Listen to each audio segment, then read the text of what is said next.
हा आहे छत्रपती शिवाजी महाराजांच्या नेतृत्व धड्यांवरील एक संक्षिप्त आढावा. हे फक्त इतिहासाचे धडे नाहीयेत बरं का. ही एक प्रकारची माइंडसेट आहे जी आजच्या काळातही तितकीच महत्वाची आहे. तुम्ही स्टार्टअप चालवत असाल किंवा स्वतःचं आयुष्य घडवत असाल. चला 4 मुख्य धड्यांवर नजर टाकूया. पहिला म्हणजे विजन. विचार करा, कमी सैन्य आणि संपत्ती असतानाही महाराजांनी स्वराज्याचं एक स्पष्ट स्वप्न पाहिलं. म्हणजे काय? तर खरा नेता तो जो फक्त आजचा नाही तर उद्याचा नकाशा तयार करतो. दुसरं, परिस्थितीनुसार स्वतःला बदलण्याची क्षमता. महाराजांनी गनिमी कावा वापरला, म्हणजेच त्यांनी गरजेनुसार आपली रणनीती बदलली.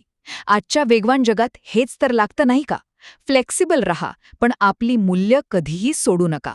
तिसरं, आणि हे खूप महत्वाचं आहे, पीपल फर्स्ट नेतृत्व. महाराजांसाठी त्यांचे सैन्य म्हणजे त्यांचं कुटुंब होतं आणि म्हणूनच ते लोक त्यांच्यासाठी जीव द्यायला तयार होते. खरा लीडर तो जो लोकांच्या मनावर राज्य करतो. आणि शेवटचं चौथं, चारित्र्य. हेच खरं सामर्थ्य आहे. स्त्रियांचा सन्मान, सगळ्या धर्मांना समान वागणूक आणि न्याय यांसारख्या तत्वांमुळेच त्यांचं नेतृत्व इतकं प्रभावी ठरलं.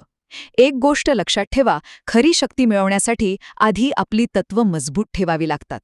थोडक्यात सांगायचं तर शिवाजी महाराजांचे नेतृत्व हे शिकवते की इतिहास केवळ वाचायचा नसतो तर तो जगायचा असतो.